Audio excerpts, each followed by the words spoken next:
क्या बनेगा पाकिस्तान का, जिसमें करप्शन, बेरोजगारी, नाइंसाफी उरूज पर है। क्या करप्शन सिर्फ गवर्नमेंट करती है? नहीं, मैं, आप, हम सब करप्शन करते हैं। हर वो शख्स करप्शन करता है जो अपने फराइज को ठीक से सरअंजाम नहीं देता। हर वो शख्स करप्ट है। अवाम के मसाइल, नेशनल और इंटरनेशनल तमाम इश्यूज पर बात करूंगा, क्योंकि मैं बनूंगा आपकी आवाज, सिर्फ रसाई पर, क्योंकि हम बात करते हैं फेस टू फेस। बिस्मिल्लाहिर्रहमानिर्रहीम। Welcome to the show face to face with Zain Qureshi. हमारा मुल्क पाकिस्तान, जिसमें वसाइल से ज़्यादा मसाइल हैं, करप्शन, दहशतगर्दी, बेरोज़गारी, लोड शेडिंग, ये मसाइल अरूज पे हैं। इन तमाम मसाइल पे आज हम बात करेंगे। हमारे साथ मौजूद हैं अमार सिद्दीक खान साहब। अस्सलाम वालेकुम अमार, कैसे हैं आप? अल्लाह का शुक्र। अमार साहब, क्या आप देख रहे हैं, क्या हर चीज़, हर मसले का हल धरना, लॉन्ग मार्च, एहतजाज है क्या? मैं समझता हूँ जब भी कोई चीज़ ठीक ना हो रही हो, ऐसा लास्ट रिजॉर्ट लोगों के पास एक ही चीज़ होती है, वो एहतजाज है। इमरान खान साहब भी वही कर रहे हैं, हम भी कर रहे हैं। जब भी हमें वो कॉल करते हैं तो हम उस एहतजाज का पार्ट होते हैं। तो मेरे ख्याल से ऐसा लास्ट रिजॉर्ट यही ऑप्शन होती है कि आप एहतजाज करो। अमार सिद्दीक खान साहब, आप अभी ज़िमनी इंतखाब में ही हिस्सा लेना जा रहे हैं। आप अपने वालिद साहब सिद्दीक खान साहब की वफ़ात के बाद जो उनकी नशिस्त खाली हुई, उनसे आप इलेक्शन कॉन्टेस्ट करने जा रहे हैं। क्या एम ऑब्जेक्टिव्स हैं अगर आप प्रोविंशियल असेंबली के मेंबर इलेक्ट हो जाते हैं तो? सबसे पहले मेरा तो यही एक एम था कि मैं पहले पढ़ाई कर रहा था, मैं उसको भी कंटिन्यू करूँगा, लेकिन मेरे वालिद साहब की नागानी मौत के बाद मुझे अमली तौर पे सियासत में आना पड़ा। वो इसी वजह से आना पड़ा कि जो उन्होंने खिदमत का सफ़र जो शुरू किया था, 19 तारीख को वो अधूरा रह गया था। तो वही सफ़र को कंटिन्यू करने के लिए मैं अमली तौर पे सियासत में आया हूँ। जब मैं इंशाअल्लाह ताला, जब मुझे लोगों ने इलेक्ट किया, मैं जब पंजाब असम्बली में जाऊँगा तो मेरा ज़्यादा तवज्जो लेजिस्लेशन पे होगी। लेजिस्लेशन के बाद मेरी तवज्जो इस बात पे भी होगी कि उसकी implementation. As a member of provincial assembly ज़्यादा काम मेरा लेजिस्लेशन होगा, लेकिन ऐसा प्रेशर ग्रुप हर फोरम में मेरे यही चॉइस अगर जब मुझे मिलेगी तो मैं कोशिश करूँगा उसकी इम्प्लीमेंटेशन के लिए हर फोरम पे आवाज़ उठाऊँ। अच्छा, पीटीआई बात करती है, हमेशा मारूजी सियासत के ख़िलाफ़ बात करती है, फैमिली पॉलिटिक्स के ख़िलाफ़ बात करती है। तो आप वो जो एक आपकी वो फैमिली का एक सिस्टम चल रहा था, आप उस सिस्टम के तहत पॉलिटिक्स में आए हैं, या आपका पर्सनल इंटरेस्ट था, या वेलफेयर, पब्लिक की वेलफेयर के लिए आप इंटरेस्टेड थे? किस मतलब उस बेस पे आए हैं? देखिए जी, मैं जैसा बता रहा था, मैं ख़ुद यूथ में हूँ, मैं पढ़ाई कर रहा था। मेरे पास यूथ, बिलखुसूस ISF से मेरे पास लोग यही आके कहते रहे हैं कि हमारे जो मसाइल हैं वो आप ही हल कर सकते हैं। वो 3-4 बार मेरे पास आए, उनका ग्रुप मेरे पास आया, 3-4 बार वो खान साहब के पास आए, मेरे मोहतरम गुलाम सरवर खान साहब के पास आए। उन्होंने उनको प्रेशर डाला कि अगर आप अमार सिद्दीक को लेके आएंगे, उनके साथ मेरी हमारी हम आएंगी है, तो तभी हम आपको सपोर्ट करेंगे, तो वो हमें अच्छा रिप्रेजेंट कर सकते हैं। तो इस हवाले से मुझे अमली तौर पे सियासत में आना पड़ा। और फिर इमरान खान साहब को अप्रोच किया। उन्होंने कहा कि अगर इलाके का यूथ, इलाके के लोग आप पे एतमाद करते हैं तो मुझे कोई उस पर इनकार वो नहीं करते हैं, तो उन्होंने मुझे फिर टिकट दिया। इमरान खान के विज़न को आप किस तरह लेके आगे चलेंगे? देखिए, इमरान खान के विज़न को मैं इसी तरह आगे लेके जाना चाहता हूँ। उनका विज़न है सेल्फ़ इस्टीम, इंसाफ का विज़न है, खुददारी का विज़न है।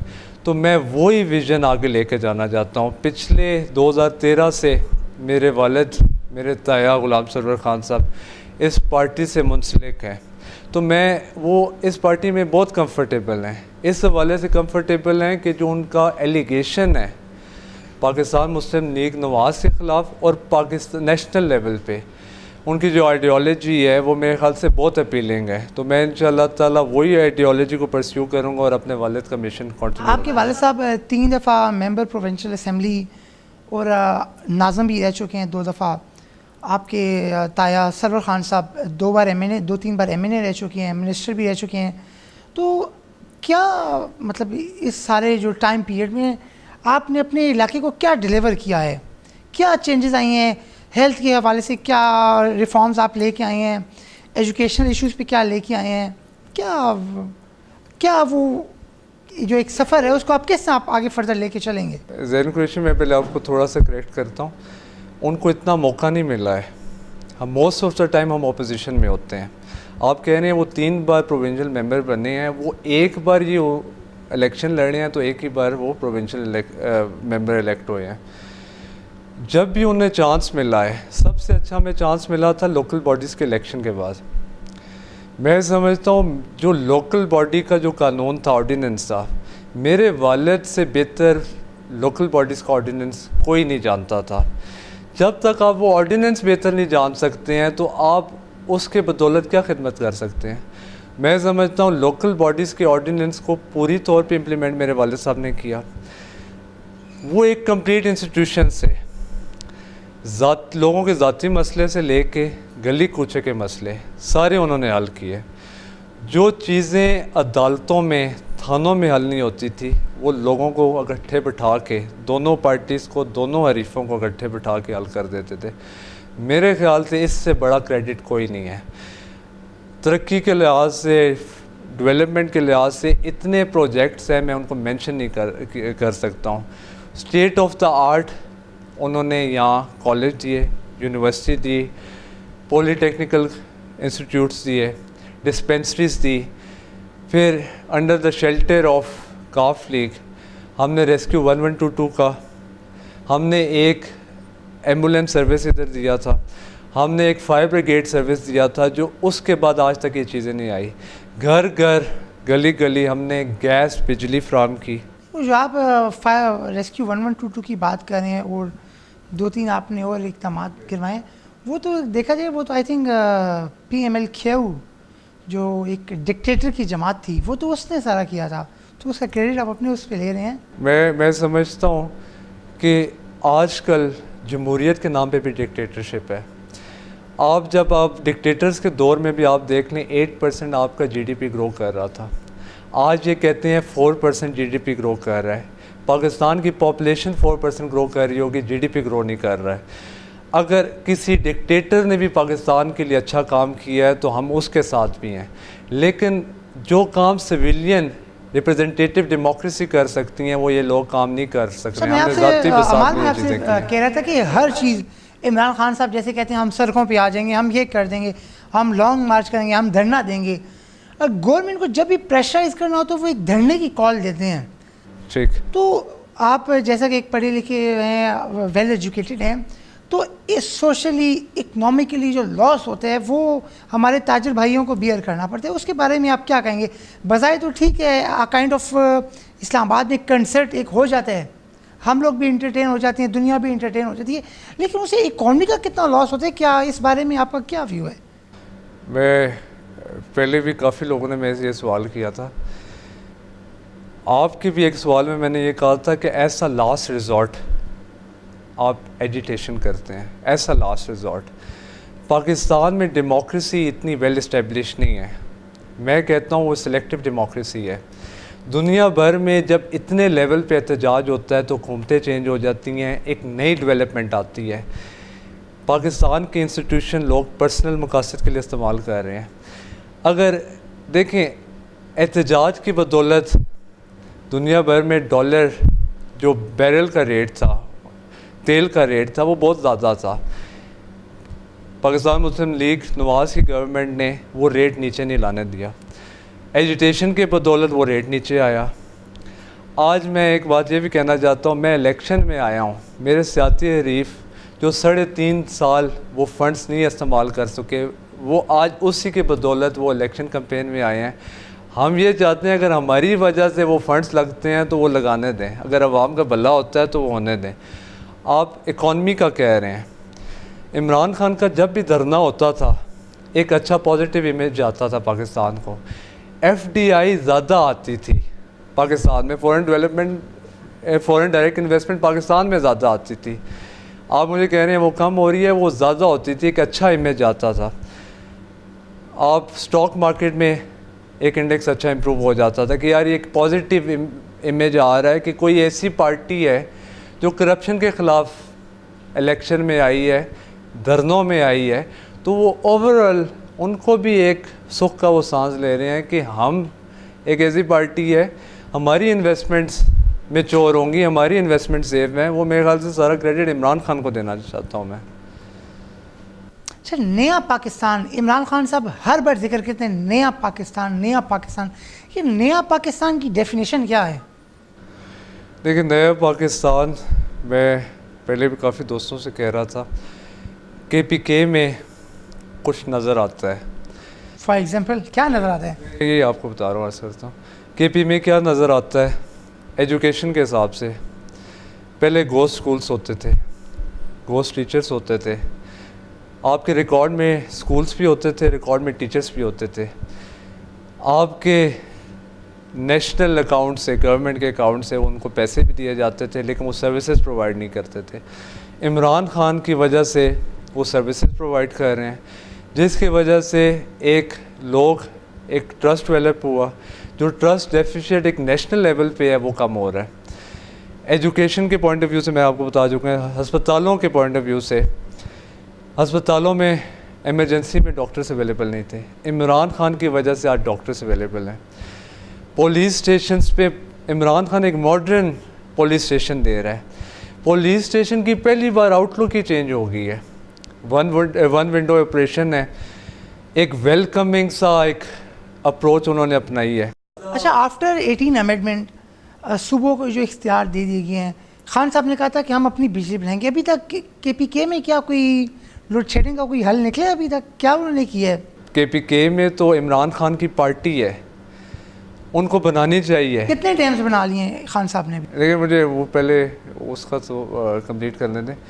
मैं आपको एक बताऊँ, हम एक इंडिविजुअल लेवल पे कोई अच्छी डेवलपमेंट करते हैं, हम एक इनोवेटिव कोई चीज़ ले आते हैं, अगले दिन वो महकमा आ जाता है, वो कहते हैं आपने किस तरह कर लिया, ये तो वापटा को ये चीज़ें करनी चाहिए।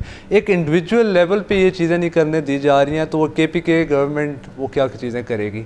आपको NFC अवार्ड मिलता है, आपको NFC अवार्ड इतना मिलता है पॉपुलेशन पे। 1990s में आपका सेंसस हुआ है, उसके बाद सेंसस नहीं हुआ है। आप किस बेसिस पे लोगों के मसाइल हल करेंगे? आपका सेंसस ही नहीं हुआ है। हमें यही नहीं पता है कि आपको कितने घर हैं, कितने हाउस होल्ड्स हैं, उनको इलेक्ट्रिसिटी प्रोवाइड करनी है। मेरे ख्याल से नेशनल लेवल पे जब चीज़ें अच्छी चलेंगी तो उससे बढ़ के सूबे इंशाअल्लाह ताला तावन करेंगे और एक अच्छी चीज़ इंशाअल्लाह नज़र आएगी उसमें। नया पाकिस्तान कश्मीर की इलेक्शंस में किधर गया? लोगों को नज़र नहीं आया, किधर गया? मैं पहले ये कहना चाहता हूँ, GB का जब तक आप स्टेटस बहाल नहीं करेंगे, जब तक आप कश्मीर का एक स्टेटस बहाल नहीं करेंगे, ये ऐसे इलाके हैं, ये जब तक सेंटर में जिनकी गवर्नमेंट होती है वो ही इलेक्ट होती है, वहाँ की इस्टेब्लिशमेंट, लोकल इस्टेब्लिशमेंट वो जानबूझ के उन लोगों को इलेक्ट करती है। मेरे ख्याल से जब तक आप उनका स्टेटस बहाल नहीं करते हैं। धरने की सियासत पे आप बिलीव करते हैं क्या? मैं 3 बार कह चुका हूँ। नहीं, 126 डेज़ का जो धरना था, क्या आउटकम आया, क्या रिज़ल्ट आया? वो तो पेशावर वाली इंसिडेंट की वजह से खान साहब को फेस सेविंग मिल गया था, उसका कोई रिज़ल्ट आप मुझे बताएं। हाँ जी, we have achieve this goal, क्या कोई पॉजिटिव रिज़ल्ट निकले उसका क्या? देखिए, धरना तो ऐसा लास्ट रिजॉर्ट है। आपका जैस्मिन रेजोल्यूशन आया, to the point answer, 126 days धरना का क्या रिज़ल्ट निकला? रिज़ल्ट ये निकला कि एक पाकिस्तान में एक मुतारिक पार्टी है, लोगों की ऐसा लास्ट होप है कि PTI ही है जो उनके प्रॉब्लम्स को सॉल्व कर सकती है। वो अगर 126 दिन का धरने में भी बैठना पड़े तो वो 126 दिन के धरने में। रिज़ल्ट क्या आया? What was the result? Result यही आया है कि पाकिस्तान के इंस्टीट्यूशन इतने डेवलप ही नहीं है, इतने इस्टेब्लिश ही नहीं है कि मेरे ख्याल से 126 दिनों के धरने की ज़रूरत ही नहीं थी। एक दिन का भी धरना होता तो इन्हें घुटने टेक देने चाहिए थे कि अवाम इनके साथ है। क्यों नहीं ये ठीक चीज़ें को आगे लेके आ रहे हैं। करप्शन के ख़िलाफ़ हम धरना लेके आए हैं, हम अपने करप्शन के ख़िलाफ़ लेके आए हैं, इलेक्टोरल रिफॉर्म्स के ख़िलाफ़ लेके आ रहे हैं। वो इंस्टीट्यूशंस ने करना है, क्यों नहीं ये आगे चीज़ों को आगे परस्यू करते हैं। हमारे पास क्या ऐसा लास्ट रिजॉर्ट धरना होता है, हमारे पास क्या चीज़ें रह चुकी हैं। हमने पहले इंस्टीट्यूशन का दरवाज़ा खटकाया, पार्लियामेंट में आवाज़ खड़ी की, उधर भी कुछ नहीं हुआ। ऐसा लास्ट रिजॉर्ट हमें धरना करना पड़ा। Sir rigging rigging rigging rigging, PTI के जितने भी फॉलोअर्स हैं, उनके वेल विशर्स हैं, उनके हमेशा उनकी ज़बान से एक वर्ड है रिगिंग। अलीम अब्बासी साहब वाला जो इलेक्शन था लाहौर में, वो री इलेक्शन हुआ, उनका रिगिंग हुई है। बाद में फ़ौज की निगरानी में वो इलेक्शन दोबारा हुआ। पीटीआई ने ठीक ठाक फंड लगाए। अलीम अब्बासी साहब ख़ुद भी काफ़ी फाइनेंशियली स्टेबल हैं, काफ़ी उन्होंने भी फंड लगाए। उसके बावजूद जब फ़ौज की निगरानी में इलेक्शन हुआ, उसके बावजूद भी पीटीआई इलेक्शन लूज़ कर जाती है, सीट लूज़ कर जाती है। तो रिगिंग एलिमेंट है या पब्लिक का जो वोट है वो एलिमेंट है? दो चीज़ें हैं। पिछले इलेक्शन में रिगिंग थी, इस पर हम इस वजह से नहीं कह सकते हैं कि अंदर भी रेंजर्स थे और बाहर भी रेंजर्स थे। थोड़ा सा आप इलेक्शन हिस्ट्री को पढ़ें, एक वाज़े एक गैप था अलीम ख़ान का और स्पीकर साहब का। वो गैप आपको कम होता नज़र आया है या नहीं आया है? 3.5 वाज द एलिमेंट रिगिंग या पब्लिक ओपिनियन? दो चीज़ें हैं। मैं पब्लिक ओपिनियन थी जिसकी वजह से लाख वोट पड़ चुकी है। बहुत माइनर सा डिफरेंस आया था इस पर इलेक्शन में। सॉरी, मुझे कंप्लीट करने देंगे? नो नो नो, ये आप उस मैं आप एक बात कंप्लीट करने दें। एक गैप बहुत कम हो गया था। लोधरा के इलेक्शन में आप एक जंगीर तरीन को आप हरा रहे हैं, आप फ़ौज की निगरानी में आप इलेक्शन कराते हैं, वो 40,000 वोट से जीत जाते हैं। देखिए जहांगीर तरीन साहब, आपको पता है जिस बंदे के जहाज़ हों, अरबों रुपया उन्होंने उसे एक इलेक्शन कैंपेन पे लगा दिया है। वो पर वोटर को भी अगर 1 लाख रुपया देना चाहते जो जहांगीर तरीन साहब दे सकते थे, ठीक, वो सारा पैसे की गेम पे इलेक्शन हुआ है। मैं समझता हूँ सबसे महंगा इलेक्शन था, वो इस हवाले से महंगा इलेक्शन था। जहांगीर तरीन एक फ़र्द है, अलीम ख़ान एक फ़र्द है। उनका मुकाबला अगर आप पंजाब हुकूमत से, फेडरल हुकूमत से करना चाहते हैं, मैं नहीं समझता हूँ कभी मुकाबला नहीं कर सकते। साहब आपके सियासी हरीफ रह चुके हैं, काफ़ी इलेक्शन आपकी फैमिली में आपके बुज़ुर्गों ने उनके खिलाफ कॉन्टेस्ट किए हैं। तो इस इलेक्शन में चौधरी निसार अली खान साहब, द इंटीरियर मिनिस्टर, उनका कोई इन्फ्लुएंस नज़र आ रहा है क्या? इन्फ्लुएंस यही नज़र आ रहा है कि जो आज मेरे अगेंस्ट इलेक्शन लड़ रहे हैं उमर फ़ारूक साहब, उन हर लोगों को पता है कि ये उनके रिप्रेजेंटेटिव हैं। पॉलिटिकल विक्टिमाइजेशन के बेस पे वो पिछले भी इलेक्शन लड़ते आ रहे हैं, अभी भी वो जो थाने को यूज़ कर रहे हैं, पटवारी को यूज़ कर रहे हैं, अपने फंड्स को यूज़ कर रहे हैं, उनके बेसिस में वो उनके फंड्स नहीं है। वो सबसे पहले मुझे बताएं, पटवारी, पीटीआई वाले हमेशा बोलते हैं पटवारी, पटवारियों का जलसा, पटवारियों की सियासत। पटवारी क्या करते हैं? अभी आपके इलेक्शन में आपने क्या पटवारी यूज़ हो रहे हैं, पटवारी क्या करें आपकी इस इलेक्शन में? मैं आपको बताता हूँ। थानों का भी मैंने हवाला दिया था, पटवारियों का भी हवाला दिया था। पटवारी क्या कर रहे हैं, क्या नहीं कर रहे हैं?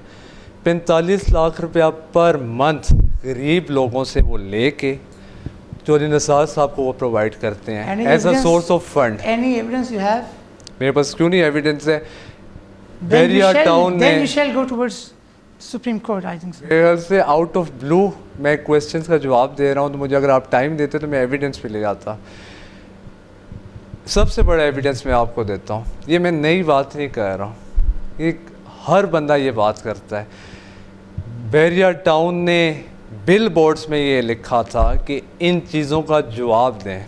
उसमें एक सवाल ये भी था कि 45 लाख किस बेसिस पे पटवारी आपको पटवारी?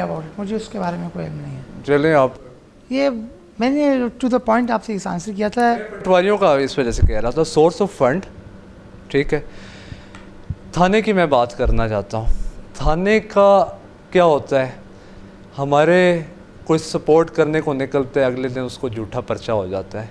मीना डेढ़ वो पैसे लगाता है, पर्चे से निकल नहीं सकता है, वो हमें क्या सपोर्ट करेगा? तो फेक लिटिगेशन का एलिमेंट आपके एरिया में है क्या? हल्के के लेवल पे बहुत ज़्यादा है, कुछ हद तक समझो गली कूचों में भी है। What are the loopholes? Loopholes यही है कि मैं नेशनल लेवल पे कहा था, इंस्टीट्यूशन इतने डेवलप नहीं है, अकाउंटेबिलिटी बिल्कुल नहीं है।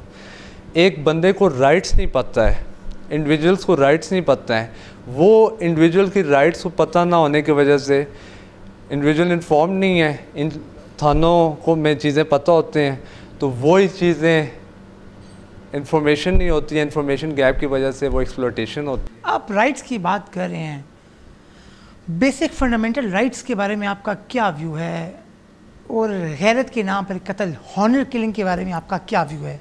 देखिए, हर दुनिया का कोई ऐसा कॉन्स्टिट्यूशन नहीं होगा जिसमें फंडामेंटल राइट्स नहीं है।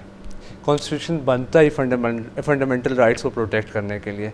पाकिस्तान में भी फंडामेंटल राइट्स के लिए कॉन्स्टिट्यूशन में हर चीज़ है। अकॉर्डिंग टू बहुत ज़्यादा आर्टिकल 128 आप लॉयर्स हैं, ज़्यादा जानते हैं, लेकिन कॉन्स्टिट्यूशन की रूह जो है वो फंडामेंटल राइट्स पे बेस्ड है, उसकी इम्प्लीमेंटेशन नहीं है। जब इम्प्लीमेंटेशन ही ना हो तो आप क्या बात करेंगे, कॉन्स्टिट्यूशन में क्या बात करेंगे? But your view about honor killing, जायज़ है नाजायज़ है? मेरे ख्याल से नाजायज़ है। कंदील बलोच केस के बारे में क्या व्यू है आपका?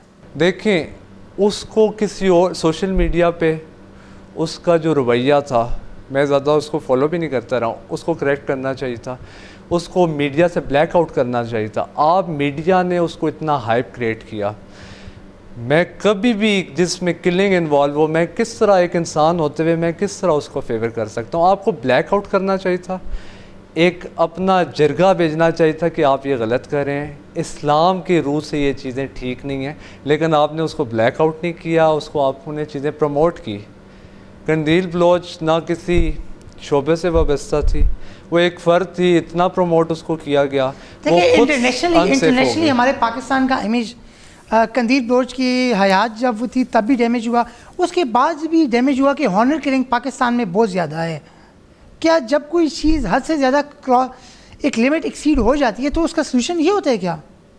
What's your view? मैं यही कह रहा हूँ, मैं दूसरी बार कह रहा हूँ, ऐसा इंसान होते हुए मैं किस तरह कह सकता हूँ हॉनर किलिंग जो है वो जायज़ है? मैं तो ऑफकोर्स वीहेमेंटली मैं उसको अपोज करता हूँ, लेकिन स्ट्रेटजी क्या होनी चाहिए थी? आपको कंदील बलोच को ब्लैक आउट करना चाहिए था मीडिया पे, एक टीम बेचनी चाहिए थी। आप लोगों ने उससे इम्पोर्टेंस दी, उसके फॉलोअर्स बढ़ाए, अच्छी चीज़ को प्रमोट करना चाहिए, बुरी चीज़ को अपोज करना चाहिए, मीडिया को भी यही रोल करना चाहिए था। और आप इमेज की बात कर रहे हैं, सबसे अच्छा फोरम है मीडिया ऐसा फोर्थ स्टेट कंसिडर किया जाता है। आप अच्छा इमेज दें, इन चीज़ों को हाईलाइट कम किया करें। हॉनर किलिंग को, एसिड अटैक्स का पाकिस्तान में बहुत ज़्यादा है एसिड अटैक्स का, लेकिन आप देखें दुनिया भर में और किसी ममालिक में भी ऐसी चीज़ें आ रही हैं। बिजली का आप इशू हाईलाइट हम करते हैं, अच्छी बात। पनामा लीक्स के बारे में आपका क्या व्यू है? Ammar Sadi Khan, we will be right back after the break. एक शॉर्ट सी ब्रेक लेंगे, मिलते हैं ब्रेक के बाद।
Welcome back after the break.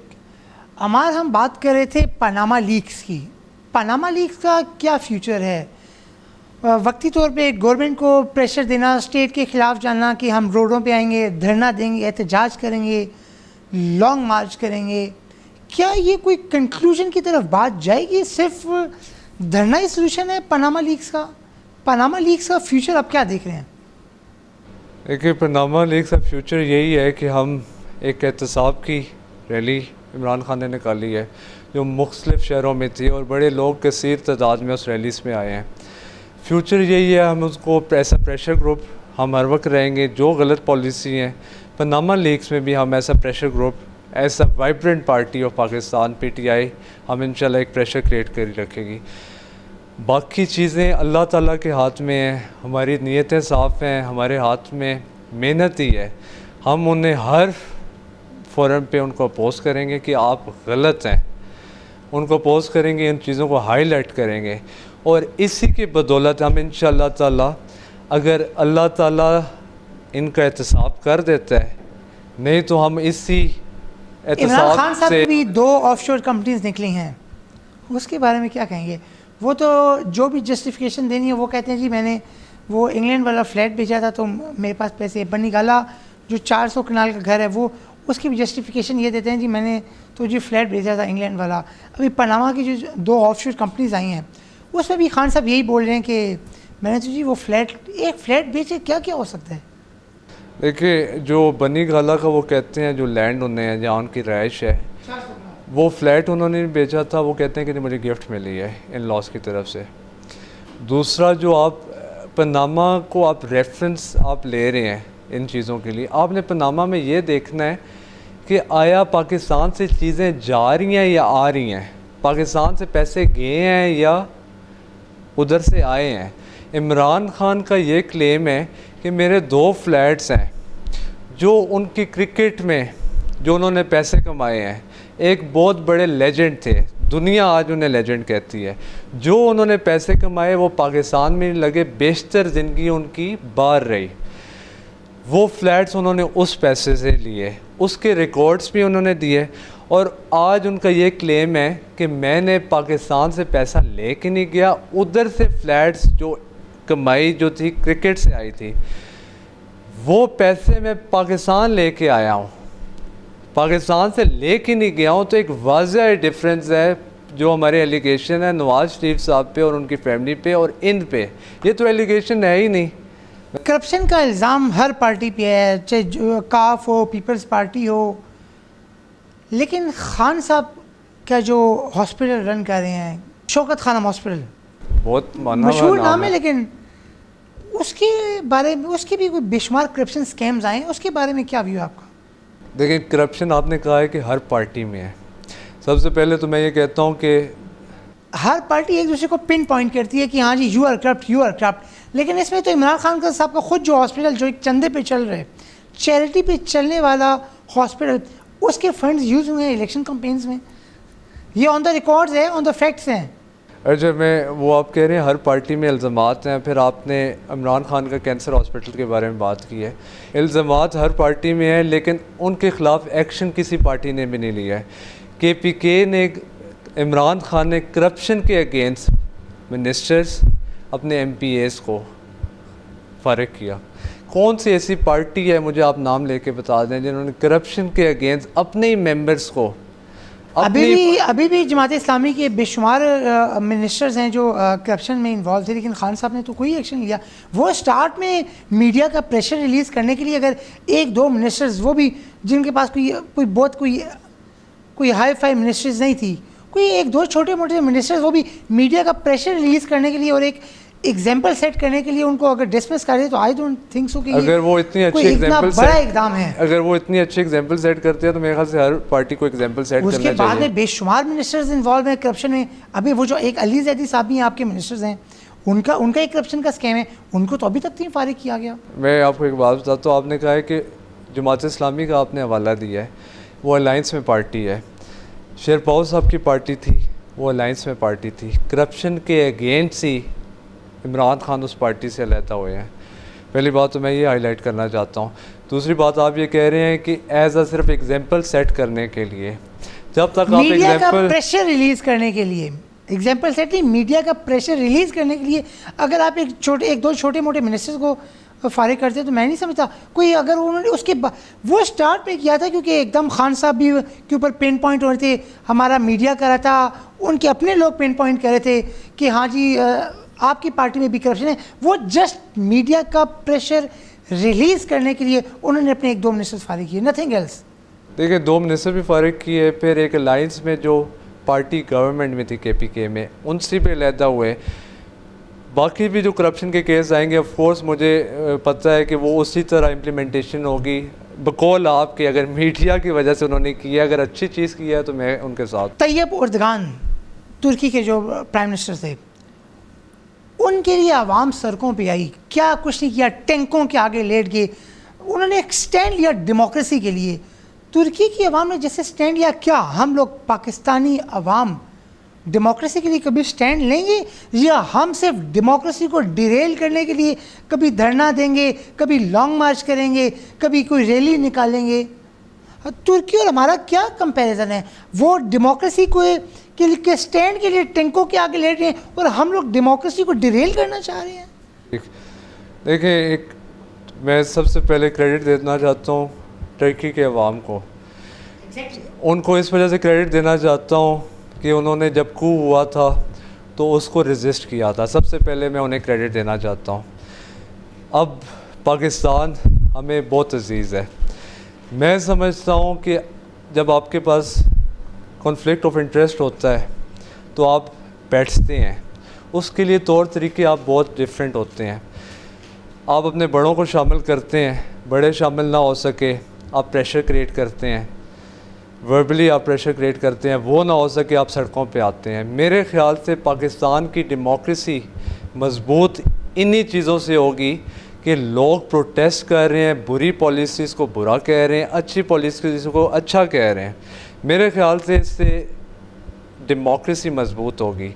Next time में अगर पाकिस्तान में भी टर्की जैसी सिचुएशन होगी तो लोग वो चीज़ें ऑटोमेटिकली रेजिस्ट करेंगे। लेकिन आप लोग तो फोकस करें कि डेमोक्रेसी डिरेल हो, बस। मैं कभी भी नहीं कह रहा हूँ। खान साहब तो चाहते हैं प्राइम मिनिस्टर घर जाएं, लेकिन वो किस सूरत में कहते हैं? आयरलैंड आप देखें, यूके उन्होंने तो हमेशा कहा कि फौज आ जाए, इल्ताफ भाई की तरह इन्होंने भी कहा फौज आ जाए। थोड़ी सी बात कंप्लीट कर लेते हैं। यूके में नया प्राइम मिनिस्टर आया है, टेन्योर कंप्लीट हुआ है, डेमोक्रेसी डिरेल हो गई है। आयरलैंड में आउट ऑफ पनामा लीग, लेकिन हमारे यहाँ पे तीसरी कुव्वत, लेकिन हमारे यहाँ पे अगर प्राइम मिनिस्टर किसी आउट ऑफ द वे तरीके से घर जाए तो डेमोक्रेसी डिरेल होगी, थर्ड पार्टी आएगी बीच में। देखिए समझो, हम एक लीगल फोरम यूज़ करेंगे। लीगल फोरम क्या है? आप स्ट्रीट्स में प्रेशर मेंटेन करें, चाहे वो जुडिशल कमीशन बनता है, कोई कमेटीज़ बनती हैं, कोई और अरेंजमेंट होती है। हम तो ये चीज़ें कह रहे हैं कोई एक लीगल फोरम हमें प्रोवाइड किया जाए जिसमें ये चीज़ें प्रोवाइड हो, वो कमीशन बन जाए। उसमें कोई चीज़ नहीं है, इलेक्टोरल रिफॉर्म्स की चीज़ें हैं। हमारा 2013 के बाद एलिगेशन ये था इलेक्टोरल रिफॉर्म्स होने चाहिए। आपसे मैं सवाल पूछता हूँ, इलेक्टोरल रिफॉर्म्स क्या हुए हैं? एब्सोलूट मेजॉरिटी है पाकिस्तान मुस्लिम लीग नवाज के पास, वो जवाब भी नहीं है कि हम काम नहीं कर सकते। लेजिस्लेशन तो आती है with the passage of time. I am not the representative of PMLN, लेकिन legislation with the passage of time होती हैं। अभी भी कोई 2-3 न्यू अमेंडमेंट्स आई हैं। उनकी इम्प्लीमेंटेशन क्या है? मैं यही पूछना चाहता हूँ पाकिस्तान मुस्लिम लीग नवाज से। लेजिस्लेशन का काम है to make the laws, implementation तो हमारी एग्जीक्यूटिव का काम है, जुडिशरी का काम है। मैं गवर्नमेंट से पूछ रहा हूँ, उनकी इम्प्लीमेंटेशन एग्जीक्यूटिव क्यों नहीं इम्प्लीमेंटेशन कर रही है? अगर इलेक्टोरल रिफॉर्म्स में कुछ चीज़ें आई हैं तो उसकी क्यों नहीं इम्प्लीमेंटेशन है? 2013 में हमारा इलेक्टोरल रिफॉर्म्स था, अभी पनामा लीक्स आ गई है, तो हम ऐसा एहतजाज बनेगा पाकिस्तान। बचपन पे मैं भी आप भी सुनते आ रहे हैं, कश्मीर इशू कभी सॉल्व हो पाएगा क्या? देखें, जब तक इंटरनेशनल इंस्टीट्यूशंस, प्लेबिसाइड हुआ था यूनाइटेड नेशन के साए में, प्लेबिसाइड हुआ था, उन्होंने ज़्यादा राय ये थी कि हमने पाकिस्तान में मर्ज होना है। जब तक इंटरनेशनल ऑर्गेनाइजेशन, बिलखुसूस यूनाइटेड नेशंस, जब तक वो शामिल नहीं होगी, पहले हम हर रोज़ देखते थे, हर ख़बरों के बाद, हर इश्तिहार के बाद कश्मीर का इशू हाईलाइट होता था मीडिया में। मैं आज तक नहीं देख रहा हूँ वो इश्यूज़ हाईलाइट हो रहे हैं। हम सिर्फ कुछ मखसूस दिन है, उस दिन हम कश्मीर का नारा लगाते हैं, बाकी साल के 360 जो दिन हैं उस दिन हमें कश्मीर के इश्यूज़ पे कोई बात हम नहीं करते हैं। मेरे ख़्याल से government of Pakistan as a state हमें इंटरनेशनल फोरम से आवाज़ खड़ी करनी चाहिए, और जब वो प्लेबिसाइड इम्प्लीमेंट होगा इंशाल्लाह कश्मीर का जो नारा है वो हमारे साथ। इमरान खान साहब का क्या वर्जन है regarding Kashmir? Being Pakistani, being leader of the party, उनका यही है कि प्लेबिसाइड यूनाइटेड नेशन ने जो किया है वो इम्प्लीमेंट हो। अच्छा, धरना, एहतजाज, रैली, ये कश्मीर के लिए क्यों नहीं करते? वो भी तो पाकिस्तान का हिस्सा है, उसके लिए भी आवाज़ उठाएं। अगर रिगिंग के ख़िलाफ़ ये इतना कर सकते हैं, आई थिंक रिगिंग से बड़ा इशू कश्मीर है जो मैं और आप हमेशा से देखते आ रहे हैं, उसके लिए खान साहब ने कभी आवाज़ नहीं उठाई। कुछ चीज़ें मीडिया का एजेंडा ही नहीं बनती हैं। मैं अभी भी आपको ये आप मुझे बता दें खान साहब ने कब आवाज़ उठाई है कश्मीर के लिए? मैं ये जिस तरह कोई भी फोरम्स होते हैं, मैं समझता हूँ इमरान खान कभी पीछे नहीं हटते हैं। आप मुझे ये बता दें, जो अभी पीछे मैं गवर्नमेंट से ये सवाल करता हूँ, इतनी इनोसेंट जानों की किलिंग्स हुई हैं, इमरान खान ने कभी आवाज़ नहीं उठाई है? और इमरान खान के पास फोरम क्या है? प्रेस कॉन्फ्रेंस कर देना, मैं नहीं समझता कि हम लोग जब आए कहें जी हम इस चीज़ की भरपूर मजम्मत करते हैं। ये मजम्मत वर्ड तो हमारी और आपकी डिक्शनरी में और हमारे खून में रच बस गया है। ठीक, एक मजम्मत करने से काम नहीं होगा। जिस तरह रिगिंग के लिए अगर 126 दिन का धरना दिया जा सकता है, क्या कश्मीर के लिए वो धरना नहीं दे सकते? कश्मीर के लिए इंटरनेशनली आवाज़ नहीं उठा सकते जो एज अ पाकिस्तानी उनको उठानी चाहिए? मैं समझता हूँ जो गवर्नमेंट ऑफ पाकिस्तान मुस्लिम नवाज के पास जो टूल्स हैं, जो स्टेट लेवल्स पे टूल्स हैं, उनको यूज़ करना चाहिए। उनको स्टेट की जो रिस्पॉन्सिबिलिटी है, they will do and they can do, और वो करें, वो ये उनका मैटर है। मैं आपसे बात करूं, इमरान खान साहब को जैसे कि आवाज़ उठानी चाहिए थी वैसे उन्होंने उठाई है या नहीं उठाई? 126 दिन का धरना सिर्फ रिगिंग के लिए किया जा सकता है, सिर्फ प्राइम मिनिस्टर को घर भेजने के लिए किया जा सकता है, तो क्या कश्मीर इशू के लिए नहीं किया जा सकता धरना? मैं समझता हूँ कश्मीर का सबसे इम्पॉर्टेंट इशू है, सबसे इम्पॉर्टेंट इशू है जो पिछले 60 साल से चला आ रहा है। मेरे ख्याल से इमरान खान साहब को इसके साथ भी कुछ धरना ही करना। अगर आप पहले धरना, अगर लोग सपोर्ट करना चाहते हैं तो हम इसके लिए भी धरना। आप मुझे ये बताएं धरना करना किस जगह चाहिए? गवर्नमेंट बैठी है इस्लामाबाद में, हम इस्लामाबाद धरना कर लेते हैं। करें जी, कश्मीर में भी आप लोगों ने इलेक्शन कॉन्टेस्ट किया है। ये अलग बात है कि आप लोगों ने सिर्फ 2 सीट्स ली हैं। कश्मीर में भी आप लोगों ने इलेक्शन कॉन्टेस्ट किया है। हार जीत is a part of life. सियासत में कोई चीज़ हरफ आखिर नहीं होती। कश्मीर में भी आप लोगों ने इलेक्शन कंटेस्ट किए, कश्मीर में जाके धरना देना। कश्मीर में मैं जब मुझे मिलते हैं, जब मेरे तया इलेक्टेड MNA हैं, तो मैं इंशाल्लाह उन्हें ज़रूर कहूँगा कि लोग ये कह रहे हैं कि आप धरना। मैं उम्मीद करता हूँ कि इंशाल्लाह खान साहब, इमरान खान साहब कश्मीर के लिए भी शायद कुछ करें इंशाल्लाह। MQM ने कोई 2-4 दिन पहले उनके जो कायदे हैं, अल्ताफ़ भाई ने, मुझे तो वो अल्फाज अपनी ज़बान से अदा करते हुए शर्मिंदगी होती है, लेकिन फिर भी मैं आपको बताऊँ, उन्होंने जो एक नारा लगाया पाकिस्तान की अगेंस्ट, नाउज़ बिल्लाह पाकिस्तान मुर्दाबाद, उसके बारे में आप क्या कहेंगे? और आपकी पार्टी ने कल जो पाकिस्तान में वसीम अख्तर वाला जो इलेक्शन हुआ है, mayors and deputy mayor for the Karachi, उसमें PTI ने सपोर्ट किए एक ऐसी जमात जिसका लीडर नारा लगा रहे पाकिस्तान मुर्दाबाद, उसको सपोर्ट किए। हैरत है। इस सबसे पहले मैं ये कहना चाहता हूँ, बीइंग पाकिस्तानी, और मैं किसी नेशनैलिटी से भी होता, किसी नेशनैलिटी या किसी मुल्क के ख़िलाफ़ नारा नहीं लगाना चाहिए। मेरे सामने कोई लगाएगा तो मैं भी उससे रोकूंगा, समझाऊंगा, ठीक है। मेरे ख्याल से ये ऐसा नारा है जो कोई दुनिया का कोई ऐसा बंदा मेरे ख्याल से सुनना नहीं चाहता है। बीइंग पाकिस्तानी मैं तो कभी भी नहीं सुन सकता हूँ। दूसरी बात आपने की है MQM के हवाले से, मैं ख़ुद इलेक्शन कंटेस्ट कर रहा हूँ, बाय इलेक्शन। मेरी तमाम तवज्जो इस PP 7 में जो मैं इलेक्शन कंटेस्ट कर रहा हूँ उस पे है। मैं जब, मेरे ख्याल से मैं अपने वोटर्स के अलावा आजकल मैं फैमिली को टाइम नहीं दे सक रहा हूँ। तो जब ये चीज़ें पता चलेंगी, मुझे इसकी हकीकत नहीं पता है, अगर होगी तो मैं ज़रूर पूछूंगा। मैं आपको खुद बता रहा हूँ, it is on the record, ये फैक्ट्स हैं। कल के इलेक्शन में PTI ने सपोर्ट किया है एक ऐसी जमात को जिसका लीडर पाकिस्तान के कॉन्स्टिट्यूशन को अब्यूज़ कर रहा है, पाकिस्तान की लीडरशिप को अब्यूज़ कर रहा है, पाकिस्तान की जुडिशरी को अब्यूज़ कर रहा है, पाकिस्तान मुर्दाबाद का नारा लगा रहा है। ऐसी पार्टी को पीटीआई ने सपोर्ट किया है। मैं आपसे ये कह रहा हूँ, मैं आपको बता रहा हूँ, इट्स रियलिटी। इसके बारे में आप क्या कहेंगे? मुझे कोई एक अच्छा सोर्स मुझे नहीं पता है, मुझे पार्टी से बीच में नहीं पता है, मैं इस वजह से इसमें डेलिब्रेशन नहीं कर सकता। मैं हवाला दे चुका हूँ, मैं PP 7 में इलेक्शन कंटेस्ट कर रहा हूँ, मैं अपनी फैमिली को आजकल टाइम नहीं दे रहा हूँ, तो मैं MQM को मैं फॉलो नहीं कर रहा हूँ। मैं ज़रूर जब अंडर डिस्कशन होगी तो मैं ये ज़रूर बात करूँगा, जो पाकिस्तान की कॉन्स्टिट्यूशन के ख़िलाफ़ है मैं किस तरह उसको सपोर्ट कर सकता हूँ, तो मैं उसकी मजम्मत करता हूँ। जो Pakistani after the short break.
Welcome back after the break. हमारा हम बात कर रहे थे कराची में जो सब कुछ हुआ, मीडिया हाउसेस पे हमले किए गए इल्ताफ़ भाई की स्पीच के बाद, इल्ताफ़ हुसैन की स्पीच के बाद। जो शख्स पाकिस्तान मुर्दाबाद का नारा लगा रहा है, क्या उसको माफ़ी मिल जानी चाहिए?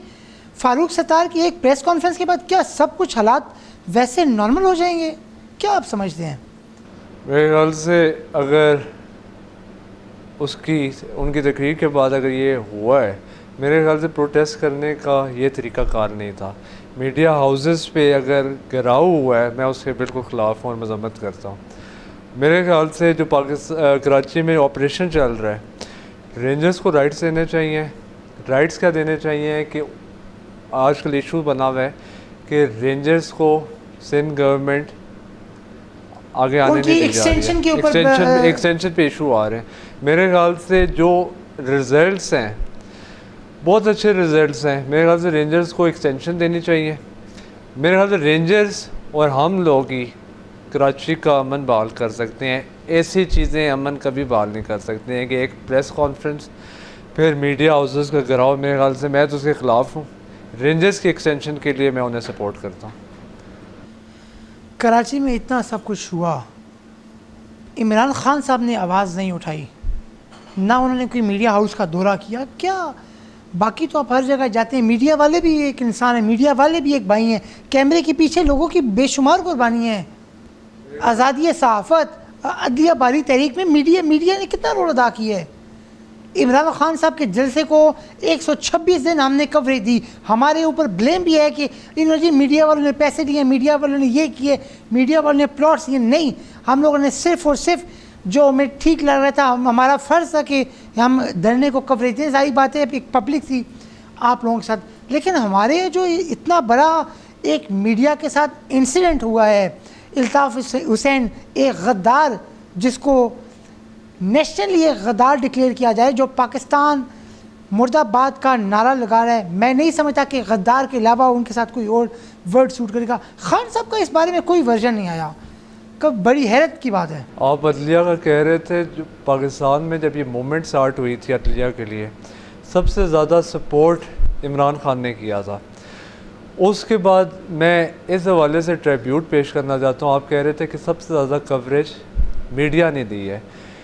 ये वो मीडिया ही थी जिसकी कवरेज से धरना 126 दिन तक, मतलब जो भी हम धरना में स्पीच करना चाहते थे, जो भी नया लाया अमल होता था, वो मीडिया कवर करता था।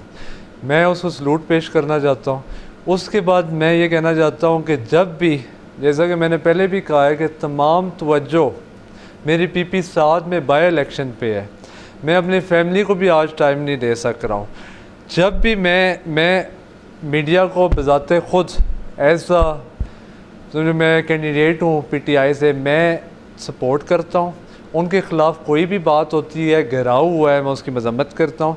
खान साहब, जब मुझे मौका मिला खान साहब से बात करने का, तो मैं उन्हें भी ये कहूँगा कि आप भरपूर तरीके से मजम्मत करें, कोई ऐसी प्रेस कॉन्फ्रेंस करें, हम उनको सपोर्ट आप खुद करें। भी रियल एस्टेट के बिजनेस से अगर रह चुके हैं, इससे लिंक्ड हैं, मैं भी लिंक्ड हूँ, आप भी लिंक्ड हैं। ऑलमोस्ट पाकिस्तान का हर शहरी सेल परचेज करता रहता है, रियल एस्टेट के बिजनेस से इंटरलिंक्ड रहता है। अभी रिसेंटली फाइनेंस मिनिस्टर इसहाक डार साहब की तरफ से जो टैक्स इम्पोज किए गए, क्या आपका उस बारे में व्यू है? मैं तो समझ रहा था कि और ऐसा कोई पाकिस्तान में कोई रनिंग बिजनेस हो ना हो, एक रियल एस्टेट ही बिजनेस है जिससे मतलब हमारी इकॉनमी कोई काफ़ी हद तक कोई बेहतर जा रही थी। इस बिज़नेस को बिल्कुल ख़त्म नहीं हो जाएगा जितने टैक्स इम्पोज किए हैं? मैं समझता हूँ कि ये टैक्स जो हैं ये अवाम दुश्मन टैक्स हैं। अवाम दुश्मन टैक्स के हवाले से 5 मरले का प्लॉट, उसमें एक गरीब आदमी रहता है, अमीर लोग 5 मरले प्लॉट में कम ही रहते हैं। मेरे ख़्याल से सबसे ज़्यादा ये हिट करेगा तो वो गरीब लोगों को करेगा जो 5 मरले के प्लॉट में। पाकिस्तान की हिस्ट्री में ये सबसे बदतरीन टैक्स है। इससे पहले ऐसा टैक्स नहीं आया है कि जो 5 मरले के प्लॉट में, 5 मरले की रिहाइश में ये टैक्स हो। मैं इसके बहुत ख़िलाफ़ हूँ। दूसरी बात, रियल एस्टेट का आप ओवरऑल कह रहे हैं, ऑफ कोर्स उनके प्रॉफिट्स कम होंगे, गवर्नमेंट के प्रॉफिट कह लें, उनका जो रेवेन्यू है, बजट है, उसमें थोड़ी सी इम्प्रूवमेंट आएगी। लेकिन ये तरीका नहीं है कि इम्प्रूवमेंट का कि आप टैक्सेस बढ़ा दें, आप टैक्स ब्रैकेट को इम्प्रूव करें। आज अगर 30 लाख या 40 लाख लोग टैक्स दे रहे हैं, आप कोशिश करें जो लोग टैक्स दे सकते हैं ये 4 करोड़ तक ले जाएं, 5 करोड़ लेके जाएं, टैक्स का बर्डन गरीब आदमी से कम हो जाएगा। तो मेरे ख्याल से सबसे बेहतरीन तरीका है कि आप टैक्स ब्रैकेट को बढ़ाएं, उसको ब्रॉड करें, ना कि आप 5 मरले या इनडायरेक्ट टैक्सेस। पीटीआई ने हर बार गवर्नमेंट को टफ टाइम देने की कोशिश की है, ये अलग बात है, वो काफ़ी हद तक नाकाम हुई है। लेकिन जो इतने ज़्यादा टैक्स इम्पोज हुए, इनमें ना कोई धरना, एहसाब रैली तो आप निकालते हैं, क्या कभी आपने टैक्स के ख़िलाफ़ भी कोई रैली निकाली है? टैक्स के ख़िलाफ़ भी कभी खान साहब ने आवाज़ उठाई है? मैं समझता हूँ corruption is the mother of all crime. जब आप करप्शन ठीक कर लोगे तो बाकी चीज़ें भी ठीक हो जाएंगी। सबसे पहले जिस चीज़ से पाकिस्तान की एग्जिस्टेंस को ख़तरा है, करप्शन, उसके ख़िलाफ़ चलना चाहिए। देखिए अमार, आपकी बात से मैं काफ़ी हद तक एग्री करूँगा। करप्शन एक ऐसी वो लकड़ी को एक वो दीमक लग जाते हैं ना, जो उस लकड़ी को धीरे धीरे अंदर से खोखला कर देते हैं, ख़त्म कर देते हैं। करप्शन भी हमारे मुल्क पाकिस्तान को वो ऐसा एक कीड़ा लग चुका है जो आहिस्ता आहिस्ता हमारे मुल्क को इंटरनली डैमेज कर रहा है। करप्शन वाकई एक एलिमेंट है, लेकिन I am talking about the taxes, जो एक अवाम के ऊपर, एक गरीब अवाम के ऊपर एकदम टैक्स का पहाड़ बना दिया गया। उसके बारे में कोई आवाज़, कोई व्यू, कोई वर्जन नहीं आया, ना पीटीआई का, ना इमरान खान साहब का, ना ही वैसे कोई भी हो। नेशनल असेंबली, प्रोविंशियल असेंबली में आप लोग करारदाद पेश कर सकते हैं। क्या जो टैक्स इम्पोज हुई इसके खिलाफ कोई एक भी करारदाद पीटीआई ने नेशनल असेंबली, प्रोविंशियल असेंबली में पेश की है क्या? मैं समझता हूँ जो हमारे पास बेस्ट टाइम होता है ऐसी चीज़ों को डिस्कस करने के लिए, वो बजट्स के अजलास होते हैं। असद उमर एक बहुत अच्छा रोल प्ले करते हैं। बजट्स के इजलास में आप लोग बजट सुनते नहीं हैं। वो जी हाँ जी, हमने वो जो एक 1960 से वो चला आ रहा है ऑपोजिट, ये सुनते ही नहीं है कि बजट क्या है। एहतजाजन जी हमने जी बजट की कॉपियाँ फाड़ दी हैं, वॉकआउट कर दिए। आप लोग उसमें बजट में आप लोग बैठे हैं, अब अपने व्यूज़ दें, कहें जी हमें ये ऑब्जेक्शन है। शायद स्टेट भी, जो रूलिंग पार्टी है, वो भी आपकी बात को काफ़ी हद तक सुने। लेकिन इट्स नॉट द वे कि आप लोग वो जो बजट की कॉपी है वो फाड़ दें, नेशनल असेंबली से वॉकआउट कर दें। ये सोल्यूशन तो नहीं है ना। देखें, नेशनल असेंबली में कुछ अरसा हम नहीं थे पीछे धरनों के हवाले से, जब हमें यकीन दहानी कराई गई कि इसमें कमेटीज़ बनेंगी, नहीं, यकीन दहानी नहीं कराई गई थी। वो पेशावर इंसिडेंट के बाद आप लोग ऑटोमेटिकली खुद ही जब आ गए थे, तो वो ख्वाजा आसिफ साहब जो मिनिस्टर हैं अभी, उन्होंने बड़े तल्ख अल्फाज का इस्तेमाल किया था। खान साहब के बाद कोई एथिक्स होती हैं, कोई मोरालिटी होती है, इस तरह के कोई अल्फाज। जब पेशावर का इंसिडेंट जो पाकिस्तान की हिस्ट्री में सबसे बदतर इंसिडेंट है, जब वो इंसिडेंट हो जाता है तो हमारा जवाब भी वैसे भी ख़त्म हो जाता था। हमें उन्हें सपोर्ट करना था तो जो KPK में कैजुअलिटीज हुई तो थी। आप लोगों को एक फेस सेविंग का शुक्र के मौका मिल गया था, फेस सेविंग का। नहीं तो मैं तो कभी फेस सेविंग नहीं कहूँगा, अगर आप कहते हैं तो आप। फेस सेविंग का मौका था। फेस सेविंग नहीं, वो KPK में एक नेशनल लेवल का एक वाक़या पेश आ गया था। सारी KPK में इमरान खान साहब की गवर्नमेंट थी, धरना हमें छोड़ना पड़ा, सारी तवज्जो का मरकज़ वो इंसिडेंट बन गया, जिसकी वजह से हम उसको आज भी ब्लैक डे कहते हैं। हम ये चीज़ अफोर्ड नहीं कर सकते थे कि पाकिस्तान में ऐसा इवेंट हो जाए। बच्चों की कैजुअलिटीज़ हुई हैं। KPK की पुलिस के बारे में आप बात करते थे, लॉ एंड ऑर्डर की situation as compared to other provinces, कोई जस्टिफाइबल, कोई सेटिस्फाइड, कोई वो हमें वो दिल को तसल्ली नहीं मिलती कि कहीं जी हाँ जी बिल्कुल कोई इंटरनेशनल लेवल का वो बिल्कुल लॉ एंड ऑर्डर सिचुएशन हो गई है, ना कोई चोरी है, ना कोई डकैती है, क्राइम रेशो तो बिल्कुल वैसे है। देखिए, KPK को आप उस तनाज़े में देखेंगे, फाटा बिल्कुल साथ है, the most trouble area in Pakistan. अभी आप लोग कहते हैं फाटा भी हमें दे दो, फाटा को भी हम ठीक कर लेंगे। इसी वजह से कह रहे हैं कि फाटा को किसी सूबे में मर्ज होना चाहिए। कभी आप किस तरह हो सकता है कि उसका आप स्टेटस लगा देते हैं फेडरली एडमिनिस्ट्रेटेड ट्राइबल एरियाज़, उनका तो कोई वाली वारिस ही नहीं है। पहले पॉलिटिकल एजेंट्स होते थे, उनके बलबूते पे वो चल रहा होता था। ताहिरुल कादरी साहब, खान साहब को उन्होंने स्टार्ट में उम्मीदें भी धरने में, बाद में खान साहब का साथ छोड़ गए। अभी भी ताहिरुल कादरी की आइडियोलॉजी से आप किस हद तक एग्री करेंगे?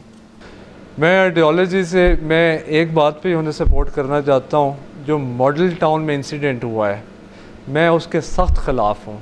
मुझे आज आप नाम लेके बता दें, मैं गवर्नमेंट से नाम लेके मुझे बता दें कौन से बंदे, एक बंदे को आप टर्मिनेट करते हैं, उससे अच्छे ओहदे में लगा देते हैं, जो वो मुलव्वस थे लोग। कुछ उसमें चीज़ें नहीं आई हैं, कोई एक्शन नहीं लिया गया है। उसी के ख़िलाफ़ ताहिरुल कादरी साहब आ रहे हैं, तो मैं तो उन्हें सपोर्ट करता हूँ।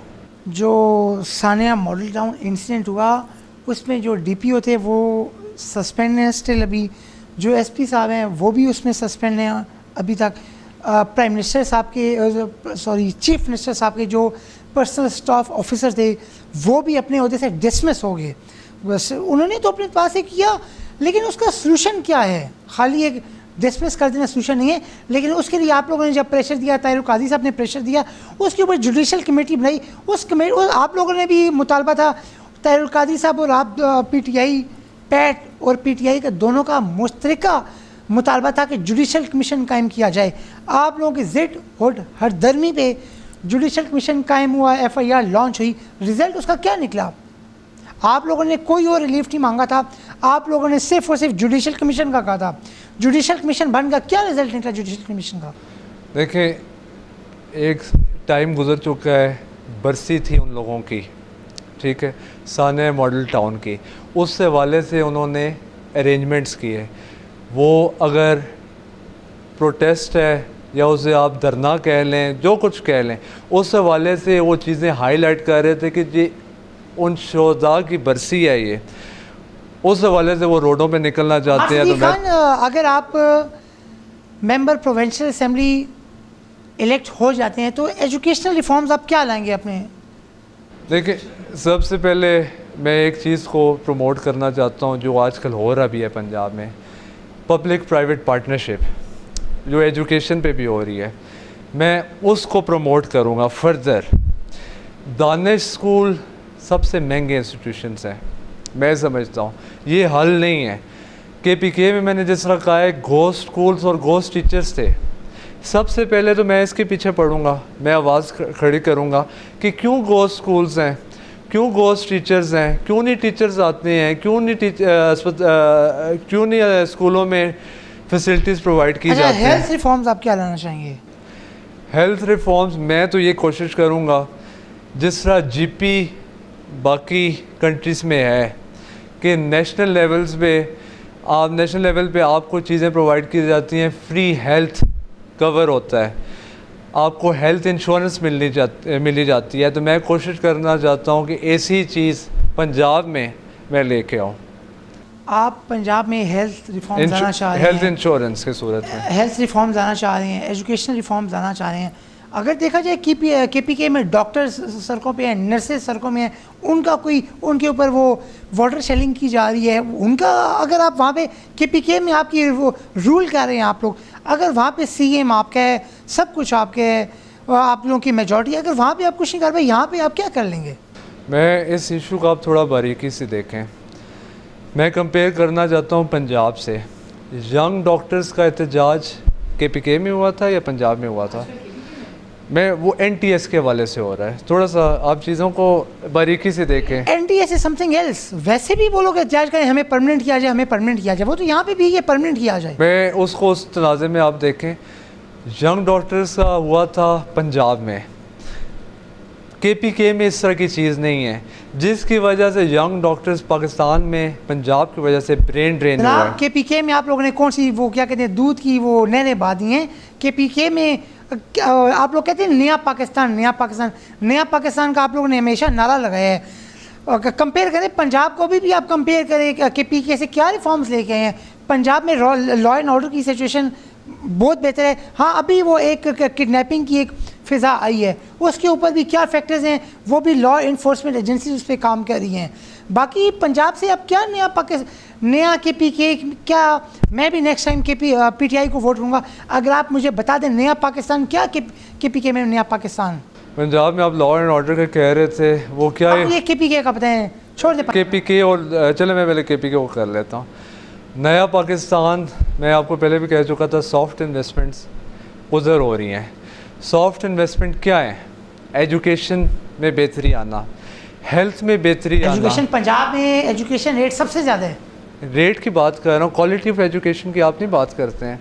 हमें सबसे ज़्यादा हम कहते हैं कि जी देखें जी सबसे ज़्यादा क्वालिटी ऑफ एजुकेशन हमारे से ज़्यादा क्या हो, सबसे ज़्यादा डॉक्टर, सबसे ज़्यादा इंजीनियर, सबसे ज़्यादा आर्किटेक्ट, सबसे ज़्यादा एडवोकेट्स पंजाब से जा रहे हैं, और इससे ज़्यादा एजुकेशन क्वालिटी आप क्या मांग रहे हैं? In terms of NFC award में जो फंड्स मिल रहे हैं, इन टर्म्स ऑफ पॉपुलेशन आप उस तरह कंपेयर करें। आप इस्लामाबाद को न्यूयॉर्क से नहीं कभी कंपेयर कर सकते हैं। आप हर फंड्स भी ज़्यादा हैं, पॉपुलेशन भी ज़्यादा है, ऑफ कोर्स उधर से वो चीज़ें ज़्यादा आनी चाहिए। डिपेंडिंग अपॉन द पॉपुलेशन और NFC अवार्ड्स में जो फंड्स मिलते हैं, मेरे ख्याल से वो सॉफ्ट इन्वेस्टमेंट में ख़र्च हो रहे हैं, जिसके बदौलत हम कहते हैं कि वो नया पाकिस्तान हमें KPK सूरत में नज़र आता है। मैं KPK वाले से बात कर चुका। आप लॉ एंड ऑर्डर का कह रहे थे कि पुलिस एक्टिव है पंजाब में, छोटू गैंग पंजाब उस पर काबू नहीं पा सका, आखिर में आर्मी को ऑपरेशन करना पड़ा। मिलिट्री ऑपरेशन किया गया। इतने क्रिमिनल एलिमेंट्स पंजाब में इन्वॉल्व हैं, इसके बदौलत इमरान खान ही कह रहे हैं कि जब कराची में ऑपरेशन ख़त्म हो जाता है तो हम रेंजर्स को पंजाब लेवल पे ऑपरेशन करना चाहते हैं। मेरे ख्याल बहुत सी आपका ताल्लुक पीपल्स पार्टी से भी रहा, PMLQ से भी रहा, PMLN से भी रहा किसी ज़माने में, तो आजकल PTI से है। क्या फ्यूचर में कोई इरादा है to shift in any other party? मैं थोड़ी सी हिस्ट्री इस तरह वजह से बताना चाहता हूँ। जब पाकिस्तान में डेमोक्रेसी आए तो हमें पीपल पार्टी अच्छी पार्टी लगती थी, आइडियोलॉजी वाली पार्टी थी। पीपल पार्टी में हमने टाइम गुजारा, हमारे कुछ प्रॉब्लम्स, ज़ाती प्रॉब्लम्स आ गए जो पार्टी लेवल तक प्रॉब्लम्स थे। हमने पार्टी को खैराबाद का, हमने आज़ाद हैसियत में इलेक्शन लड़े। चौधरी निसार अली ख़ान साहब के ख़िलाफ़ हम, मेरे ताया ग़ुलाम सरवर ख़ान नेशनल असम्बली की सीट जीते। हम कभी भी, हम हर फोरम में, सियासत में भी पाकिस्तान मुस्लिम नवाज के अगेंस्ट हैं। हम ये पार्टी नहीं ज्वाइन करना चाहते थे। हमारे सामने काफ लीग एक पार्टी। मेरा शॉर्ट सा क्वेश्चन था कि क्या फर्दर किसी पार्टी में मूव आउट करने का इरादा है? मैं कभी भी, मैं being youth, being part of PTI मैं इतना कंफर्टेबल हूँ, आज तक मैं कभी कंफर्टेबल नहीं हूँ। यही पार्टी पाकिस्तान को बनाएगी। थैंक्स लॉट अमार सिद्दीक खान। व्यूअर्स, आज का जो हमारा इंटरव्यू था ये अमार सिद्दीक खान था। ये the youngest candidate of Pakistan Tehreek Insaf जो कॉन्टेस्ट कर रहे हैं इलेक्शन फ्रॉम PP7 टेक्सला से। थैंक्स लॉट, अल्लाह हाफ़िज़।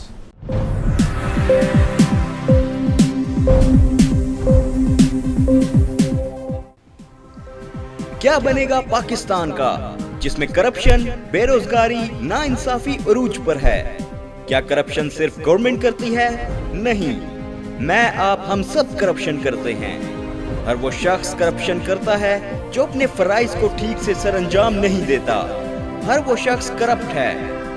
अवाम के मसाइल, नेशनल और इंटरनेशनल तमाम इश्यूज पर बात करूंगा, क्योंकि मैं बनूंगा आपकी आवाज सिर्फ रसाई पर, क्योंकि हम बात करते हैं फेस टू फेस।